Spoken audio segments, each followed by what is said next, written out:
Yeah, who is this? I'm sorry, I don't recognize your voice. Seriously. Wow. This is the Cannabis Community Project. Oh, yeah. Open up, Colorado. It's 420. Time to grind and burn. This is not your son's stoner show.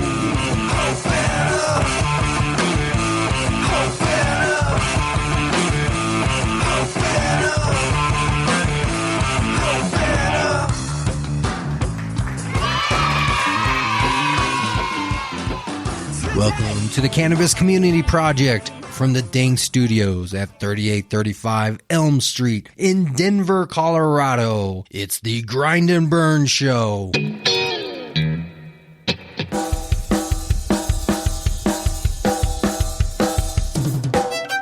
Hey, Cannapreneurs. I want to tell you briefly about a very close company to mine, Cushley Products. Candles, sprays, soaps, and lotions. Cushley has been with us for almost 3 years now, representing all of the great aspects of an entrepreneur. Cushley Soy Candles. Clean and clear. Good day, good afternoon, good evening to all of you out in internet land. Thank you for tuning in to the Grind and Burn Show with Brainstorm. Except you're listening to me, Kate Mullen, filling in for Brainstorm right now. Want to thank you all for tuning in to CannabisCommunityProject.com, to the Grind and Burn Show. And we have a lot to offer you, cannabis entrepreneurs, cannabis business people, cannabists, and just plain people that are interested in the cannabis business. We bring a lot to the table as far as your information. Myself, I bring 25 years as a publicist and in media. I also know about how to get publicity from the media. I am also a member of the largest consumer demographic group in the country, which we're going to talk about that in just a moment. I want to make sure that you know that if you'd like to reach us at the CannabisCommunityProject.com, at the Grind and Burn Show, simply reach out via email. Email us at contact@CannabisCommunityProject.com, the Grind and Burn Show. If you have any questions, just reference the show or my name, Kate Mullen. I wanted to take a minute and talk to y'all today about something that I think a lot of people are not aware of. And this is just a casual conversation between me and you and periodically Bob, my studio engineer. You know, we live in a wonderful state here in Colorado, and I'm speaking about this topic because I'm witnessing this firsthand as a microcosm of what is soon going to happen across the country. And that is the legalization of cannabis and what that does to small towns or to any town that cannabis is legal in. Obviously, in Colorado, you know, years ago you had the advent of medicinal marijuana, and most recently you have the proliferation of recreational marijuana. And it is such a great thing. Here in our little town in Trinidad, Colorado, we've seen our population grow. We had a spike in retail home sales. We earned $2.25 million that the city got to keep out of the tax revenue that was generated $10 million. $10 million in tax revenue for the county, Los Animas County, and the city of Trinidad in 1 year. In 1 year. And that's just cannabis revenues that they were able to track from dispensaries. That's not cannabis revenues that went into the restaurants, the stores, the small businesses. And that's what I want to address right now. Because I think that a lot of people, when they get interested in the cannabis business, they think, I don't want to sell pot. Well, you know what? That's not how it works. Maybe you're not going to sell pot. And a lot of people that are in the cannabis industry don't sell pot. Only a very, very small percentage of people in the cannabis business are actually touching bud. You got to understand that when cannabis comes into a town or a city or a state or a country, that the towns, the city, the state, they make a lot of money. I mean, a lot of money. $700 billion, is that what they made this year in the state of Colorado? That's crazy talk. $700 billion. And there's any question as to whether or not this weed should be legalized, whether it's legalized and legislated like alcohol or whether it's just repealed prohibition. The benefit of legalization of cannabis goes far beyond touching herb. You got to talk about ancillary cannabis business opportunities. If you're not talking about ancillary cannabis business opportunities, you're missing 3/4 of the boat. You're missing 3/4 of the business opportunities that come with the cannabis business. Remember, in the gold rush back, in the 1800s, it was not the miners that got rich. It was the bankers. It was the hotels. It was the prostitutes. In fact, the prostitutes settled the West because they turned out to be the ones that had the most money and started the most businesses. For Christ's sake, if you can't see that's an opportunity for women, I mean, I'm not saying get into the prostitution business in the green rush. What I'm saying is the ancillary businesses that benefit the cannabis industry are money makers, big time money makers. And I think a lot of people are missing that boat. People in towns, in cannabis business towns where cannabis has been legal, they get extra population, right? What does that mean? That means your infrastructure must grow. Or your rental cars, your hotels, your stores, everything from shoe shops to bakeries, straight bakeries, bike stores, everything has to also grow when you get that extra population. So you're not touching bud. If you're in retail sales, say if you got a thrift store or a specialty store or a dollar store, you're not touching bud if you're in the food business. But conversely, you can touch bud if you're in the food business. There's live or infused foods. What amazes me, you know what amazes me, Bob? Bob does not know what amazes me. What amazes me is that no one has opened an infused foods restaurant to where you have infused foods and you have non-infused foods, but you have an infused menu. I mean, for crying out loud, do you know how many people would come to that infused foods restaurant? Plenty. Exactly. So we got restaurants. What about personal industries like clothing cleaners and salons, health food stores? What about schools? All of these people that come in and open dispensaries, that open grows. I mean, for crying out loud, people, they have kids. So you need music teachers, you need dance teachers, you need educational teachers, you need people that'll contribute their time and effort to the PTA. You need extra educational outlets. You need outlets that'll teach people how to grow or cultivate or cook cannabis, or to teach people how to grow or cultivate or expand their businesses or expand their own learning. Also, what goes with that, and when you have a cannabis business or a cannabis industry grow in your town or in your city, you have a greater need for home maintenance. Home maintenance companies, landscape companies, real estate companies, apartment management companies. You don't understand. I think a lot of people don't understand that there is so much more money to be made in cannabis ancillary businesses. And I'm not just talking about smoke lounges and head shops. I'm talking about labor markets open up. So you got a cannabis city or town, and what happens? You get all these extra people. Well, they need entertainment. So you have to open up a labor market for stage personnel or a theatrical personnel or music production personnel. People can start labor aggregate companies, which means that you become a workforce center. So you get all the names of all the guys and gals that want to be stagehands, for instance, and they have some knowledge of stage work, or they want to be contractors, or they're general laborers, or they're heavy equipment operators, and you begin a list and a roster, and you become a labor aggregate, because all of these places, all of these cannabis businesses and other businesses need temporary, part-time, or fill-in help. Do you see? And you're not even touching bud. You can do temporary help for healthcare. You know what amazes me, Bob? Bob does not know what amazes me. You know what amazes me? Is that no one has started a cannabis confidential health care company.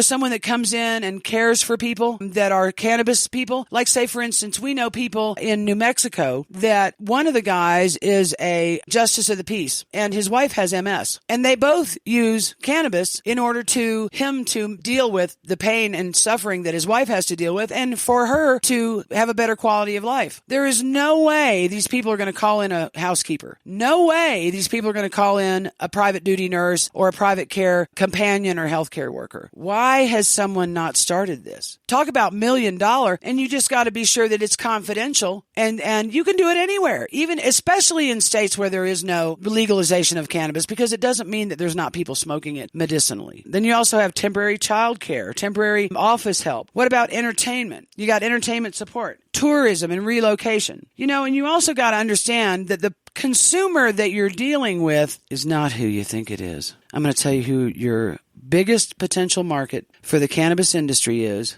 right after these messages. You're listening to The Grind and Burn Show with Brainstorm. We'll be right back on CannabisCommunityProject.com.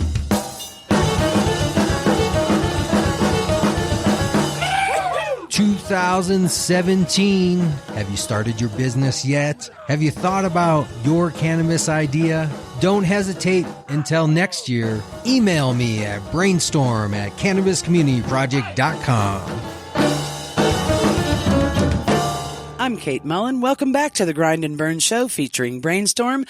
Except today it's me, Kate Mullen, filling in for Brainstorm. And I just wanted to take a little bit of time. I've been standing here talking to my dear friend, studio engineer, Bob. Everybody say hi to Bob. Hi, Bob. So we've been talking about the cannabis market overall. And, you know, we do a lot of talking to a lot of people here on the Grind and Burn show. And we continue to talk to more people. But we were just talking before the break, and we were discussing, or I had perplexed Bob with the question of who do you think the largest cannabis consumer market is? Who do you think the largest potential cannabis consumer market is, Bob?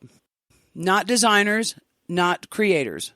And not 21-year-old, guys and gals, but the greatest consumer market for any product, but especially for the cannabis industry, is the non-using cannabis public, right? Because that it really is the greatest consumer market for any product is the public that is not using your product, right? In the cannabis industry, that still holds true. But what's fascinating, and I think many, many marketers are missing the point on this, because you see so many cannabis companies or vape pen companies or edibles companies or strain companies, and they're using a lot of sex to sell. Women with big juicy lips and, scantily clad and sexual positions and stuff like that. I think they're way missing the mark, because you know who the greatest consumer market is, the greatest potential consumer market for the cannabis industry is? It's me. It's your mother. It's your auntie. It's your older sister. Do you know that baby boomer women born between 1946 and 1964 represent a portion of the buying public that no marketer can afford to ignore? With successful careers, investments made during the boom years, and inheritances from husbands and parents, we, baby boomer women, are the most financially empowered generation than any other generation of women. And these facts come from She-Economy, She-Economy.com. That was a quote from Mary Brown in Marketing and the Ultimate Consumer Power. Did you know senior women? Well, first off, I'm going to stop there, because a senior woman is not 50. Do I look like a senior? I'm 50. I don't look like a senior. Anyway, I don't act like a senior. I probably should act more senior, but I don't. Anyway, women 50 and older control net worth of 19 trillion American dollars. We own more than 3/4 of the nation's financial wealth. And yet we are the most maligned, not advertised to group of women in the country, or group of consumers in the country. We have more money than anyone else in the whole United States. We have more than 3/4 of the nation's financial wealth, and that's according to Mass Mutual Financial Group. 50-plus-year-old American women are the healthiest, wealthiest, and most active generation of women in history. And did you know what? Once the college bills are out of the way and the discretionary power of us women, 50 plus, soar, we spend 2.5 times what the average person spends. We're the primary buyers for computers, cars, banking, financial services, and a lot of other big ticket categories. Vacations, cars. We're the ones that got the money. Our husbands are likely dead. I hate to say that, but I feel like if a man makes it to 55, we're good. But if you're going to die, if you're a guy, you're going to die between 49 and 55. I'm just saying. If they didn't die, then their husband is still wealthy, and they are secure enough in their marriage that she has her own economy. That's why they call it She-Economy, right? And so we're the buyers of luxury cars, luxury vacations, and luxury clothing. Why are we not being marketed to by cannabis companies?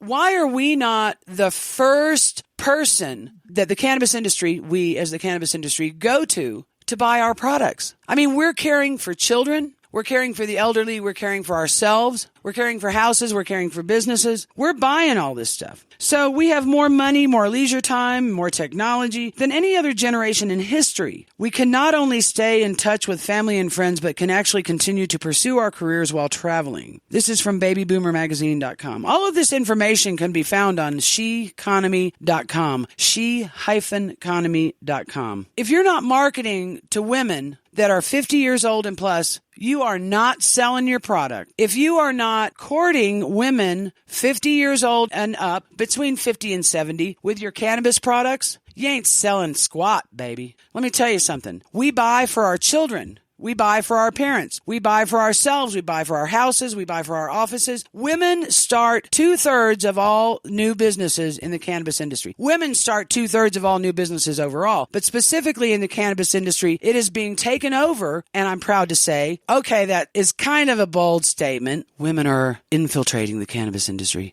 and we're going to take it over one day. We're going to make it an industry of peace, love, harmony, and health, and wealth, and service to humanity. And the main thing as cannabis businesses that we need to do, the main thing as cannabis industry we need to do in our 15-year plan, because I want y'all all to start thinking about this 15-year plan. Because this 15-year plan is important for us to succeed as an industry without us getting run over by a bunch of opportunist industries, like the medical industry, like the pharmaceutical industry, like the tobacco industry, like the food industry. My dear friend says that if we do not devise our own cannabis industry 15-year plan, we will become phase 1 of someone else's 15-year plan.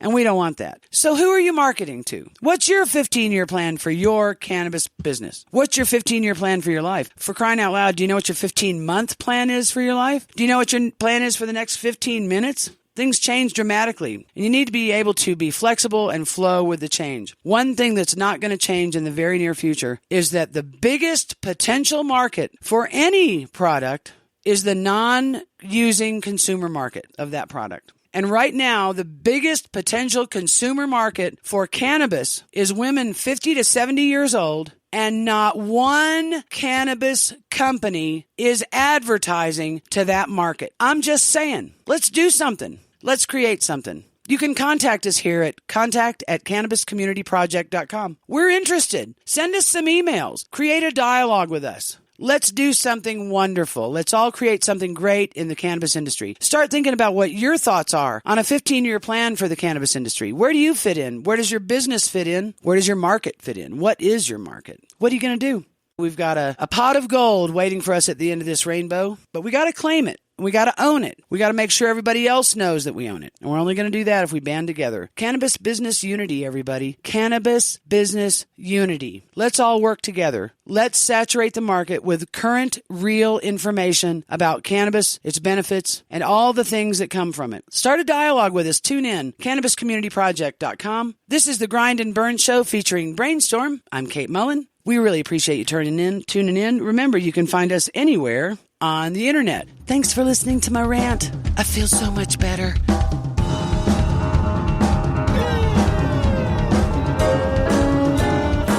Have you checked out the Cannabis Community Store? Check it out on the website. We have products from our sponsors and more. Only cannabis-related products. www.cannabiscommunitystore.com. Good day, good afternoon, good evening, wherever you are in internet listen land. Welcome. It's time for the Grind and Burn Show. My name is Kate Mullen. I'm filling in for Brainstorm today. Hope you'll enjoy the show. We got a lot going on here.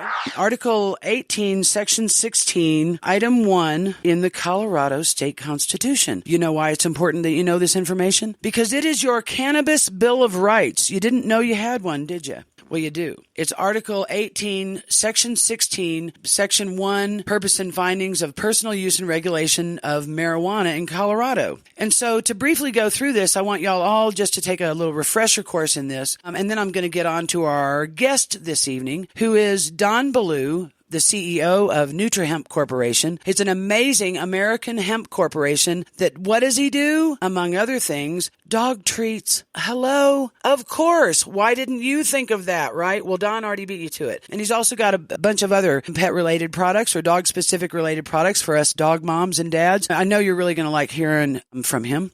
But first, we're going to have a quick lesson in Colorado Cannabis Bill of Rights. So if you look at the Colorado State Constitution, Article 18, Section 16, it concerns personal use and regulation of marijuana in Colorado. So bookmark this radio broadcast on your bookmarks so you can refer to this, because I'm reading this directly off the State Constitution website. Article A. In the interest and efficient use of law enforcement resources and enhancing revenue, public purposes, and individual freedom, the people of the state of Colorado find and declare that the use of marijuana should be legal for persons 21 years of age and older and taxed in a manner similar to alcohol. B. The interest and health and public safety of our citizenry, the people of the state of Colorado further find and declare that marijuana should be regulated in a manner similar to alcohol so that individuals will have to show proof of age before purchasing marijuana. Selling, distributing, transferring marijuana to minors or other individuals under the age of 21 is illegal. Driving under the influence of marijuana shall remain illegal. Legitimate tax-paying business people and not criminal actors will conduct sales of marijuana.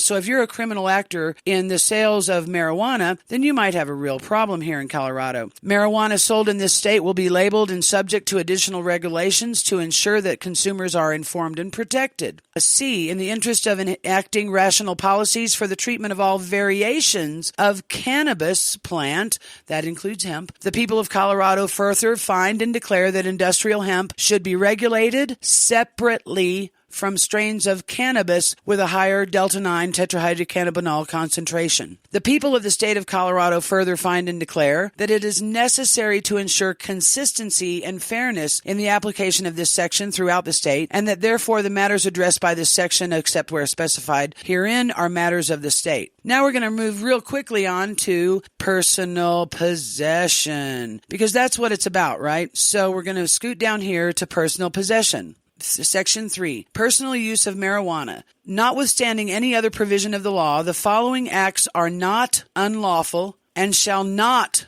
be an offense under Colorado law or any other locality within Colorado, or be a basis for seizure or forfeiture of assets under Colorado law for the persons of age 21 years or older. It is not unlawful possessing, using, displaying, purchasing, or transporting marijuana accessories or 1 ounce or less of marijuana. Now I'm going to read that again because this is where people need to start paying attention.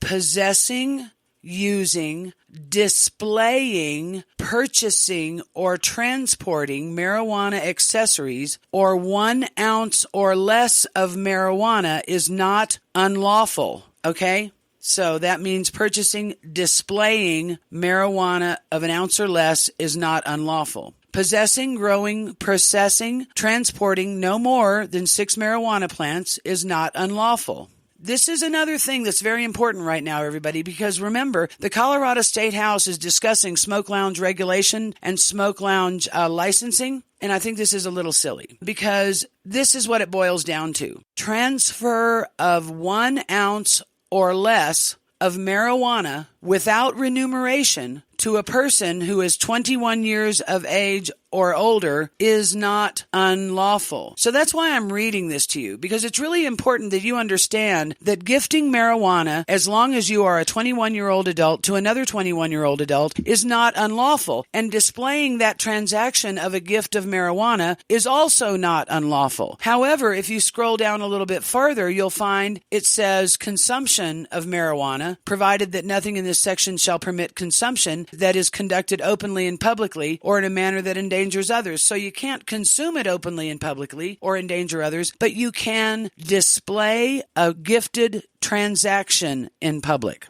Anyway, people, y'all need to know what the Constitution says, what your Colorado state Constitution says. I'm a Texan. And I think it's real important, if I know this stuff, that you know it too, whether you are a Texan, whether you're a Coloradan, whether you're in a state that has legal marijuana or not. You need to know what the parameters are. And it already states clearly in the Colorado Constitution that consumption, as long as it's private and not endangering others, is legal. That transferring or displaying marijuana of an adult 21 years old to another adult 21 years old is legal. Learn what your rights are. It's really important. We're going to be back after these messages. You're listening to the Grind and Burn Show, www.cannabiscommunityproject.com. Brainstorm's your host. I'm Kate Mullen, filling in. We'll be right back.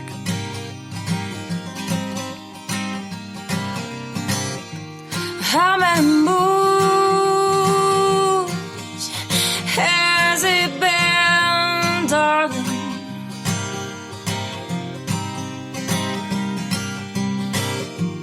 How many months since June?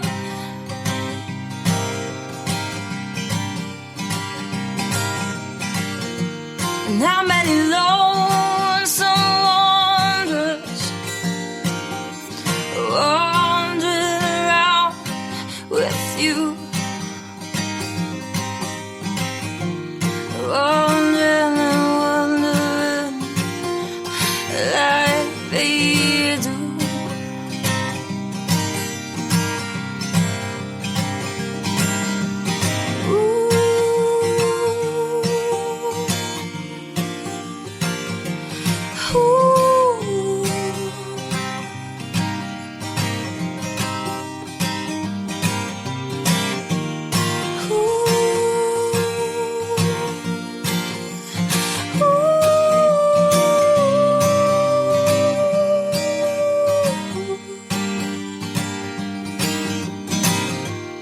How many nights so cold and on mine?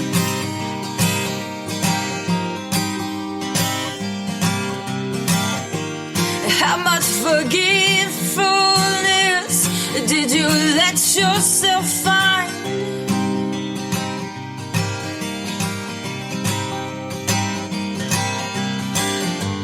Went into your skin, those foreign winds come. Oh, went into your skin, those foreign winds climb.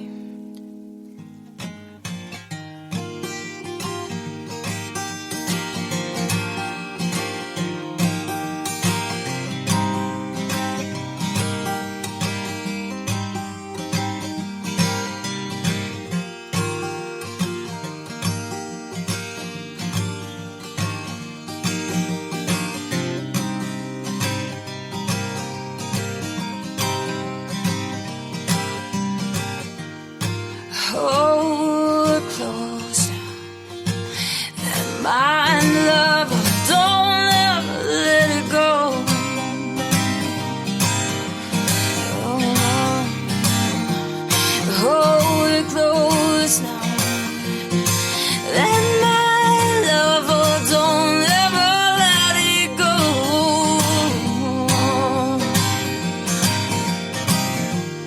Hold it close now. Oh, find love, oh, don't ever.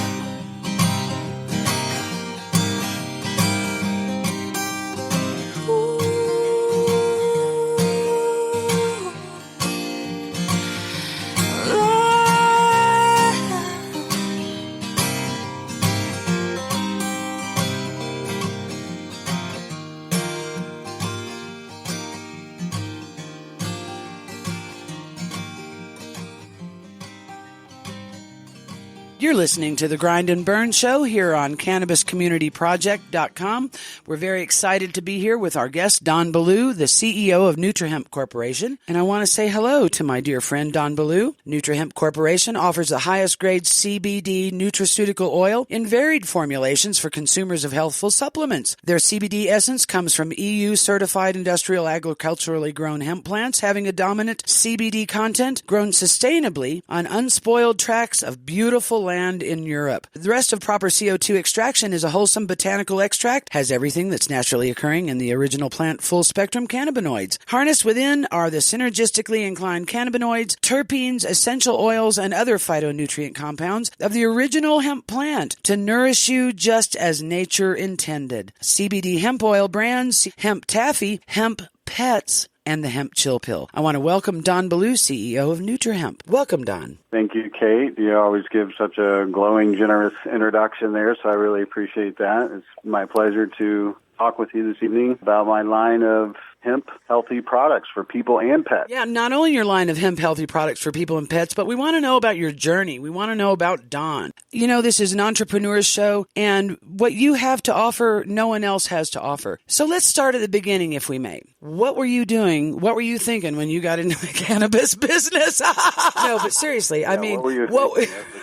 right. What were you doing before you had the what do they call, the dawn of awakening? I want to be in the cannabis business. What were you doing prior to your cannabis journey? My epiphany came as I was supporting a public company that's local to me here who fancied themselves as a cannabis incubator. Actually, it was a friend I met through church, and he had a public company, call it a shell. It did have some operations, but not a lot going on, and he basically pulled me away from working at Raytheon, where I was manufacturing munitions and that sort of thing. I'm an engineer by training, and so making very critical parts and things like that are right up my alley. Just so happens I've studied health food as a hobby my entire life. I'm a 45-year-old cannapreneur, and fitness is my whole goal in life. And so this fellow was trying to figure out how to break into either Bitcoin or cannabis. And being that I had an affinity with cannabis my entire life, I encouraged him to let's find some operations to go into this public company. And it just so happens we had stumbled on some guys from Herbal Synergy that was out in Colorado, some really clever fellows, Charlie Steinberg and Derek Laban, and they had a personal analytics test kit. And so I was at the corporate branch in Florida while we were working with these fellows in Colorado to develop a personal test kit where somebody could test their batch of weed for a relative potency of THC or CBD. Stop there for a second because I'm really interested in this. Is it still available? As far as I know, it's still available. I parted ways with the public company. They seem to eventually be more interested in selling their stock and news releases than really making a product. Yeah. And it was sad because the product actually won an award in Denver for like the Chamber of Commerce for Product of the Year. Wow, and this is so important to be able to verify testing. So important. Anyway, I digress. It is. It's a great point. It all kind of comes together for me in the testing, the oversight, the transparency. You know, where I come from in engineering and at the company I was with, we have to attest to the supply chain. So finding out where your products came from, the suppliers, substantiate and validating them is something that people actually sign their life away to. So when I came to understand the hemp opportunity that would be legal versus the marijuana opportunity that I would perhaps one day get to participate in, I jumped on the hemp bandwagon, coming to realize that hemp is about 75% of what medical marijuana is. And in fact, it's better in a lot of cases. It's legal. It's more accessible. A lot of people don't want to get high and what have you. So it just so happened for me that I was working with a public company. I was helping them raise money. I was actually helping them with operations, and they were attempting to incubate several companies. Another one was Your Vape, which was a vaporizer, safe vape type company where they were branding pens. They were attempting to make the fluid that would go in there. And so I helped with the research and development while these guys looked at dozens, if not hundreds of different vape pens for viability, safety. You know, really we reverse engineered some. We come to understand, you know, really critical things like the vaporization point of the different cannabinoids. You know, there's dozens, if not hundreds of cannabinoids in this remarkable plant, and they all might boil off at a different temperature or what have you. So not only did I have test kits available that I could burn through and really test my products and see if I knew what I was doing, substantiating that, but we had the vape products there and a number of other things. So I was working for a friend that just so happened to have this company, and with the trend, we started putting operations in this company and made a bunch of products. And so when importing the CBD came along, I decided this would be my project. And so I spearheaded this. I always thought I'd have a health food store one day. You know, that's what I would fall back on when I didn't want to travel or do anything anymore. I'd buy into a health food store. And so instead of doing that, I've created my own line of nutraceuticals from hemp, which is just amazing. It's an amazing superfood, and it's a whole superfood. And so that's what I fashioned all of my products after, is making that type of whole food available to regular people and pets. That's amazing. It is a remarkable product. And so what does it mean that EU certified agricultural hemp? Tell us why that's important. Okay, so the folks that I buy the hemp from are multi-generational hemp farmers. You can look up the International European Hemp Association, and there's a group of guys there. The fellas that I actually buy the hemp paste from, their fathers were the original growers on these lands. And so, these are guys where the farm, that's their baby. They do the extraction there. They know how to keep care of the hemp. They realize that, once it's minced and decarboxylated and put into that oil paste form, that it's now fragile and volatile and then it has to be cared for. And they do a number of tests there. And then what I do is I verify everything on this side with third-party testing, and they were always right on. Everything they said was true. Their potencies, there was never any microbes, volatile organic compounds, heavy metals, that sort of thing.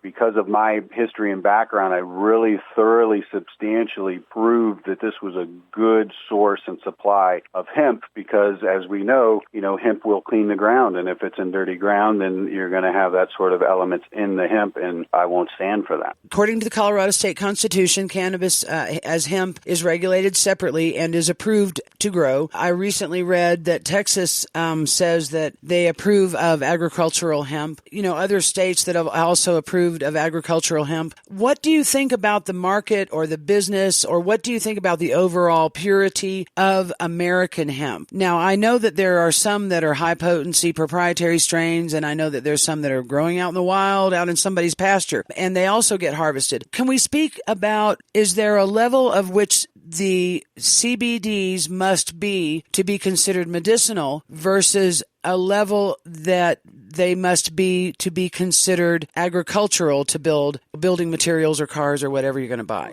What does that look like? The CBD content really defines the plant when it's in a whole plant form. So when you see that 0.3%, that's what they're looking for in order to call that a hemp plant. Out of the whole product, not about out of 0.3% out of the whole manufactured end product. Right. Now, that's understood that the manufactured end product will and sometimes will have higher amounts of, let's say, THC than is federally legal. But if you really look at the laws and the regulations and what the DEA has been told by judges that their business is not that THC, not when it originated from that plant that's denoted as a hemp plant. Okay, because when you have natural botanicals and you do extraction, you do concentrations, of course you're going to get every part of that element increased. THC is no different, and it's very difficult to remove the two. But typically what happens is, based on the technology that the extraction, whoever's doing the extractions, they go up to a point where THC is at a safe level, if you will, in their mind, and that's where they stop. And so whatever CBD level you get, whether it be 10, 20, 40, or 60 or more, that's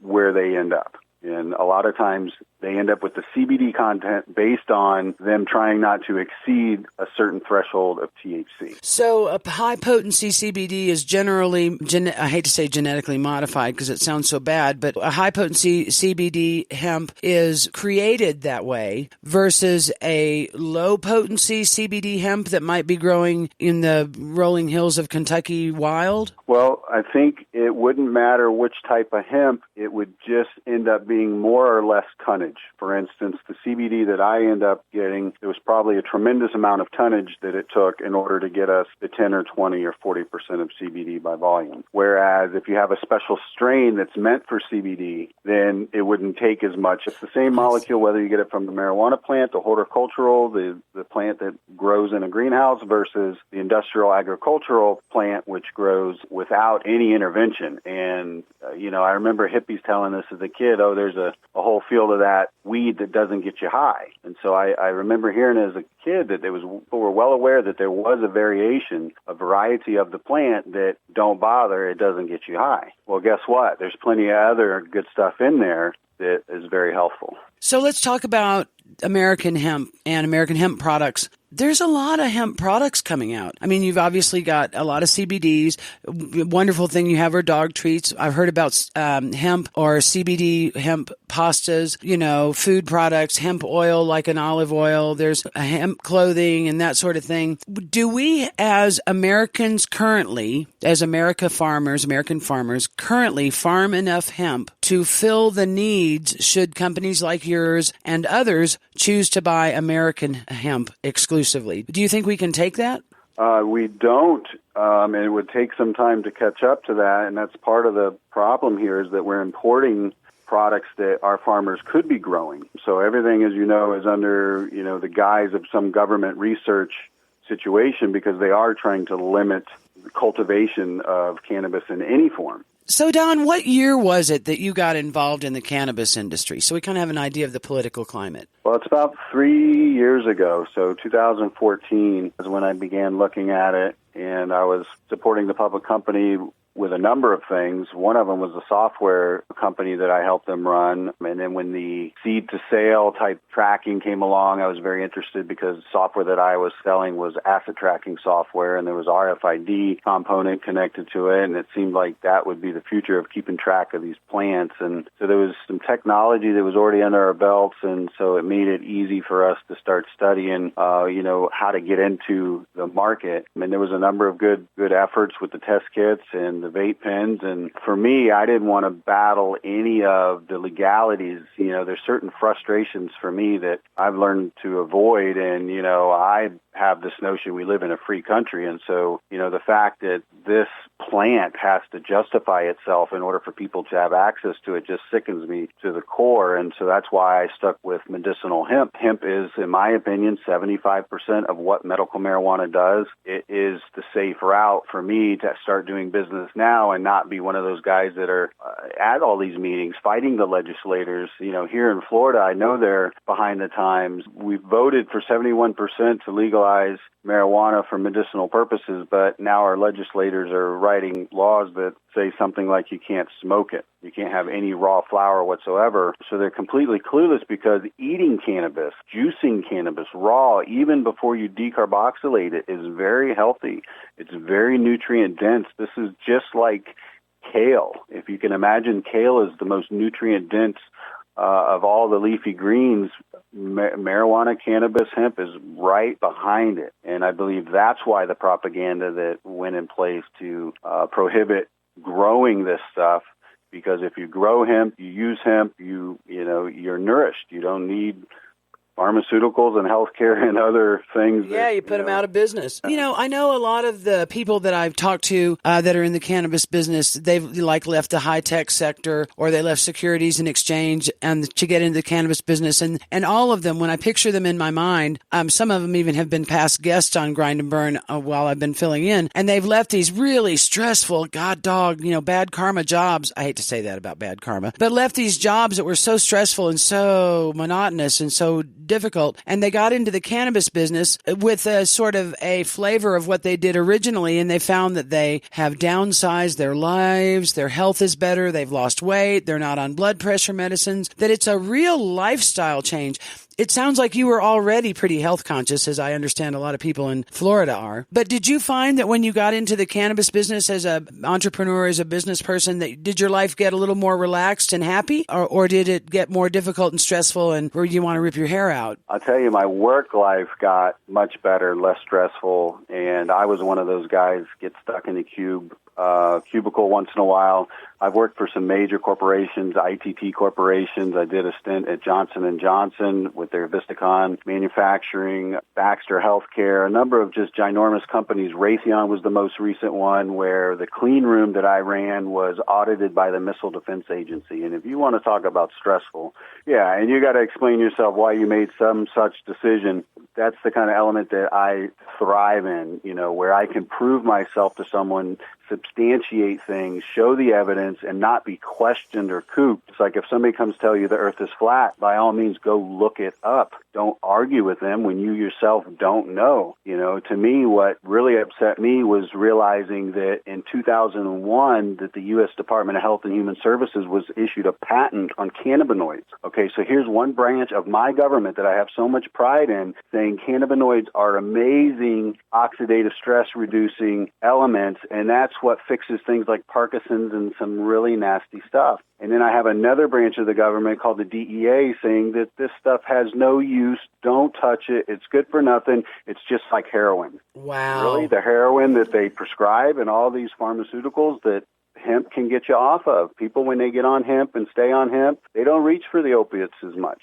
And that's interesting because I know a lot of people understand that that's true of marijuana, but I don't know that a lot of people understand that hemp with low to no THCs also has that medicinal effect. So are you toes in the sand in sunny Florida? Yes, I have a pool out my back door. We stay suntan. We absolutely love it. Part of what I really thought of long term would be, we have a lot of dirt in Florida, and if you move to the middle of the state, there was a lot of sugarcane and such growing. And so I envisioned one day converting some number of those sugarcane plants into hemp processing plants. We have ports, we have airports, we have everything here to build a ginormous machine to really fully utilize this same plant that's been proved itself so long ago. There was campaigns in place many years ago where they begged farmers to please grow hemp so we can make rope for our battleships.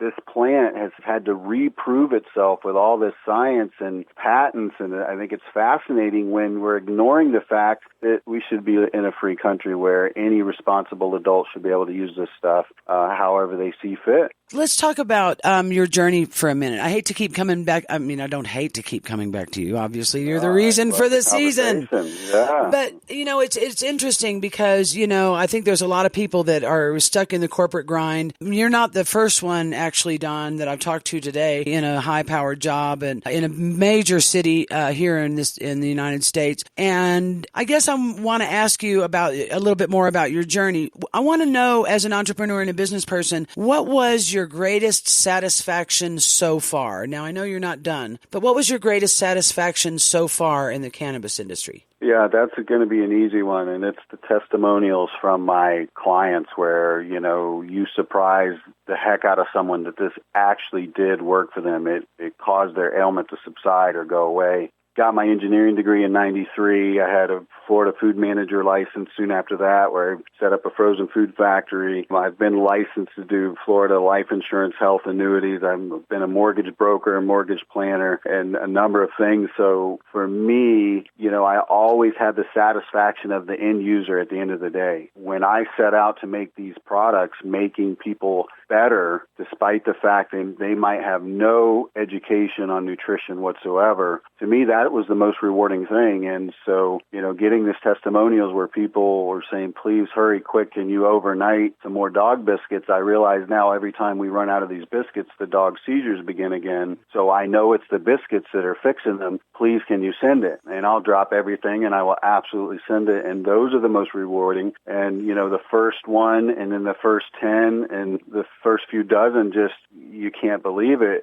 But then finally you realize this is what I set out to do this for.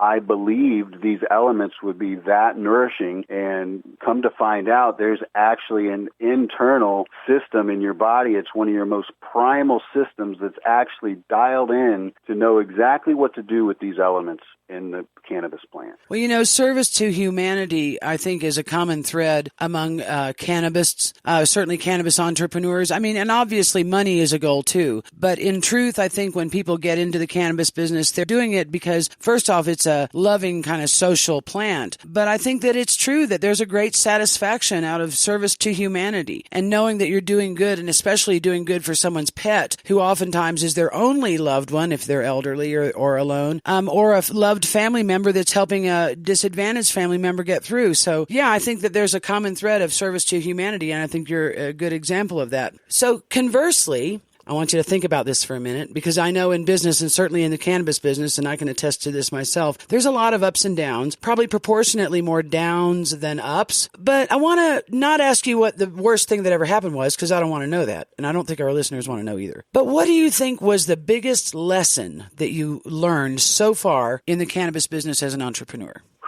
that's a really great question. The hardest thing that it's been to overcome for me now, keep in mind, I'm in Florida and I am doing legal hemp that I can import completely legal, but getting things like a bank account is problematic, especially if you have hemp in the name, never mind CBD, keeping credit card processing services, things like that. So actually collecting mom or pop's money when they finally decide, yes, I'm going to take a chance and eat this product for myself or feed it to my dogs, collecting money from them where people finally want to give me money. And I finally have sold and marketed my idea in such a way that they buy it, but I can't hardly get the money from them. PayPal won't consider hemp-related businesses. Anybody who's on PayPal, they won't be for long that's doing any of this. So the hardest thing was realizing that there was a system in place that actually means to stifle this type of business. That's interesting that you bring that up because somebody recently told me, and I don't know how this affects our industry, how it affects a Florida incorporated, and I assume you're incorporated in Florida, but how it affects a Florida incorporated business. But someone told me that there are 2 banks in the state of Colorado that have one location and they do cannabis business banking. One of them's in Crested Butte, and I want to say the other one's in Aurora, but I'm not sure. But I wonder if interstate, it's right? Interstate banking. What about moving banking to Colorado? Is that a possibility for cannabis companies? Do you forecast? Well, it's something I need to look at because I've seen a number of those groups come on and try to provide those services, and then there would be some big impound or percentage that they had to charge. They basically consider you high risk, even if they could do it. And, based on my thoughts and feelings, I didn't want to be in a high risk. I've been told that we're the same as, online gambling, online porn. You might as well be that while I'm selling nutraceuticals to people who might get better from them, So. God forbid that should happen. Let's talk a little bit about hemp industry. According to Hemp Business Journal, the market size of the hemp industry sales in 2016 were $688 million.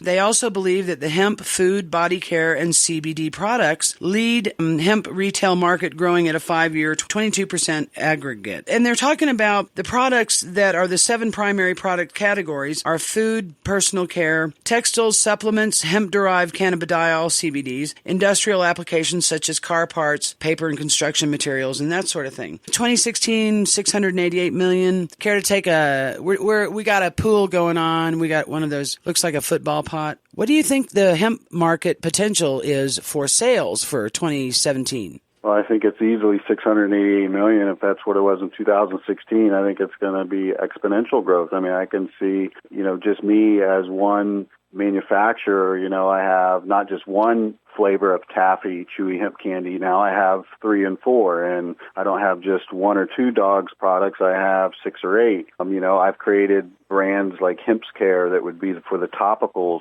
now. I just saw an article in the Business Investment magazine where balms, BALM, like topicals are really growing by leaps and bounds, and I think it's going to continue to grow because people are catching on that the official story is almost never true. And when you look at the official story from the DEA calling this a Schedule 1, meanwhile, nobody knows anybody who's died from it. I think people are learning that this stuff might be good for them. And where I'm focusing on those 7 branches are food and personal care. What I've been studying is that the human body is nourished by food, and it's meant to be assimilated in such a way, right? Food has to be in a state that your body can get absorptive action from it. And so what really brought me into my line of products is realizing that people were moving to legal cannabis states and then eating hemp oil on a spoon or something and realizing that that's the worst way to take it. Not that you won't get benefit from it, but you get so little absorption from it. So if that oil has not been specially prepared to have sublingual absorption under the tongue, like mouth drops do, like a tincture does, if it hasn't been put in a liposome capsule so that it gets through the stomach acid, when you eat this stuff, it's just degrading to the point getting so little out of it. So that's what I fashioned my products after, to be food, because when you eat good food, your body nourishes itself, and that's precisely the system the cannabinoids serve, is that homeostasis system, that system that meant to balance you, and it's from metabolism to everything is affected by that system. So I believe it's going to be $1 billion industry, at least in the edibles, the stuff that I'm working on, very easily, very soon. And I totally agree, and especially with what you bring to the table in the form of NutraHemp dog products. I mean, that right there is a huge market. People that are still eating at McDonald's and, they don't really give a care about themselves. I mean, they know when Rover slows down. They know when their little dog's not doing good, and they will absolutely go find something for it. And pound for pound, if I had to sell all my companies and only work on one of them, I would stick with the pets. Those little animals, they get so much out of it. I rescued a white cat with blue eyes from the pound here. It had a nasty cyst over its eye. And cysts, if people, there's certain things where you don't get a lot of blood flow to, and that's why it's hard to heal, and especially on an animal, something like a cyst in the scalp, it's not a lot of blood flowing there, but I put CBD in this cat's food for 6 months, and I'll be darned if that thing didn't retreat down to where you could barely tell that there was something there. Wow.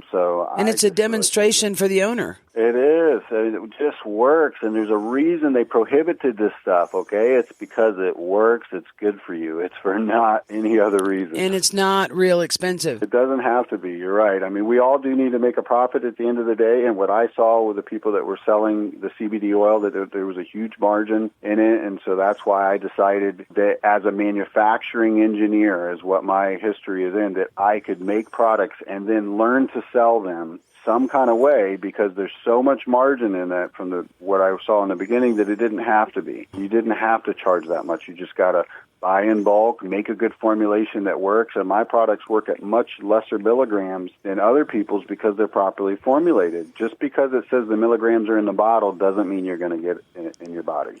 Let's jump a little bit to the future, if we may, real quick. Don Ballou, CEO of NutraHemp Corporation. What do you see as new and relevant as far as technologies or formulations coming up in the hemp industry, and how do you think it's going to affect product manufacture? Well, I'm really excited about the future, and a number of the processors that I work with are coming online with things like water-soluble products. Hemp oil is an oil base, and it doesn't necessarily mix so well with water, so there's some technology that's allowing them to make powders. There's a number of formulas that I have in mind that could easily explode, drink mixes and otherwise, from a water-soluble powder, making things like gummies would work better with a water-soluble. Isolates are really a good way to spike a CBD product that was already made with full spectrum, but then take the CBD to a much higher level. So really the raw materials that I would need as a formulator, there's more and more of these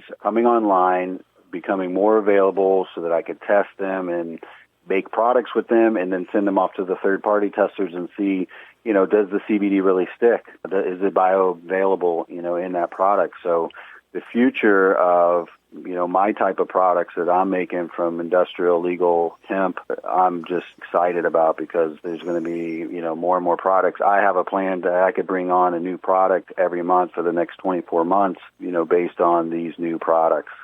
And I want to ask you, Don, if you could look into the future and you could contribute to a 15-year plan for the cannabis industry, what would an element be that you'd like to see part of that plan?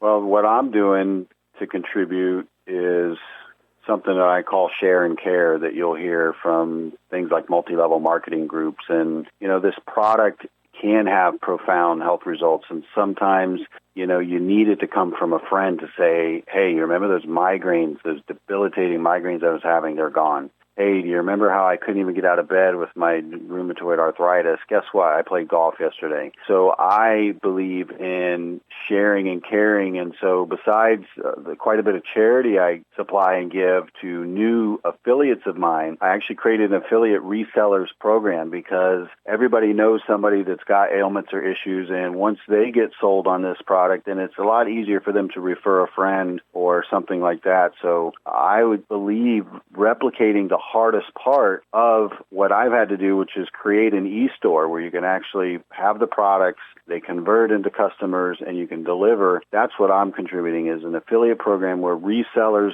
and more regular folk can get into the grassroots effort of promoting hemp, get that stigma, that reefer madness stigma kind of out of the way. That's what I think we need to be pushing on over the next 15 years, is just pure education. If you look at most any problem we've had, it was education that made them realize that polio was being spread by, dirty hands and then being in the water. It wasn't necessarily a vaccine that fixed polio.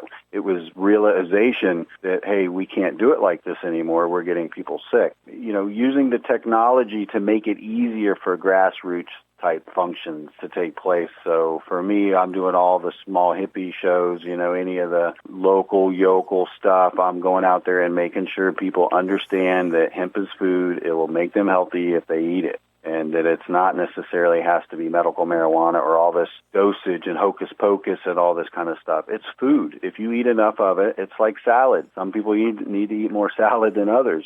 Some people don't need much. And what's fantastic about this product is a little bit goes a long way sometimes for a lot of people. It doesn't take much to right the ship, so to speak. So you'd like to see more benefit for a greater number of people, be it in profitability, sharing, and health. Absolutely. Very all cool. Based on the education, yeah. People are just unaware because, we have people having epiphanies every day. They're like, what do you mean? I don't need a prescription for this? No, you don't. You mean I can take as much or little as I want? And yes, of course.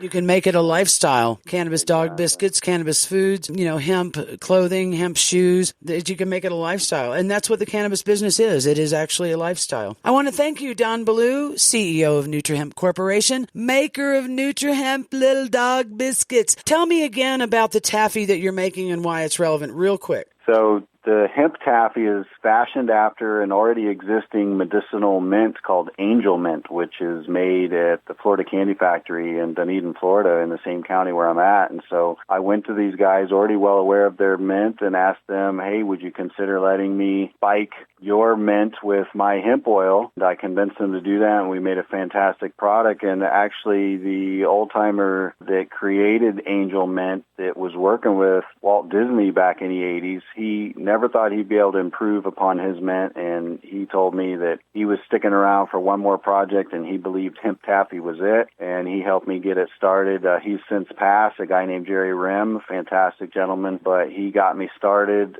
with the hemp taffy, and it's absolutely going to be a million-piece seller. I mean, it's a chill pill. It's a mood mint. People really don't realize how a little bit of this sublingual formula, when they chew on a little piece of candy, it really puts them in a better mood almost instantly. And it's a familiar flavor that we all know of. Yeah, it's saltwater taffy. I mean, it really is a kind of a comfort food. And so I've got a number of people hooked on it. And I'll tell you, a lot of the old-timers, they tell me they feel like they're getting away with something. It reminded them of tobacco when they were a kid, eating a piece of tobacco leaf or something. I mean, you really do feel there's a medicinal aspect to it. The original Angel Mint was already known for queasiness, irritable bowel, nausea, stuff like that. It was already serving people in a palliative care therapy kind of way. It's in hospital gift shops and other places, to cure like metal mouth when people are getting chemotherapy and stuff like that. And so we absolutely know for sure now when people eat these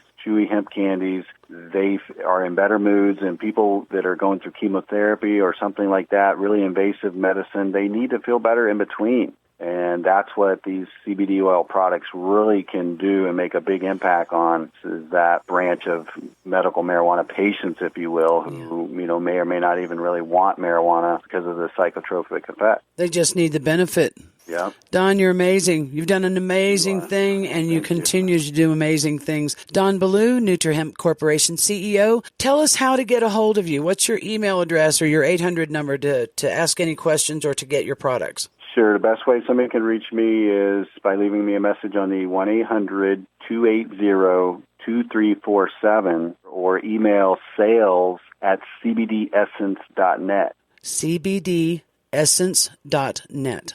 So greatly appreciate your time, Don Ballou. Don't be a stranger. My pleasure.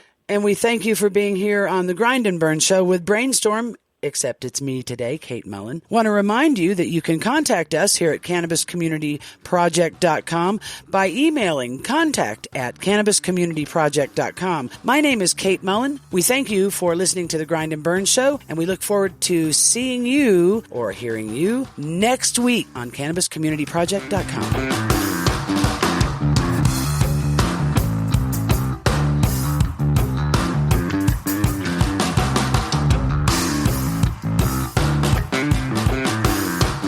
There you go, Cannapreneurs. Thank you for joining me this week. Make sure to come back next week. We'll be talking to even more guests from the industry, from the government, from the entrepreneur world. Make sure to reach out to us on all the social media, Massroots, YouTube, Facebook, Twitter, and any place else, all under the same name, CannabisCommunityProject.com. We'll see you next week.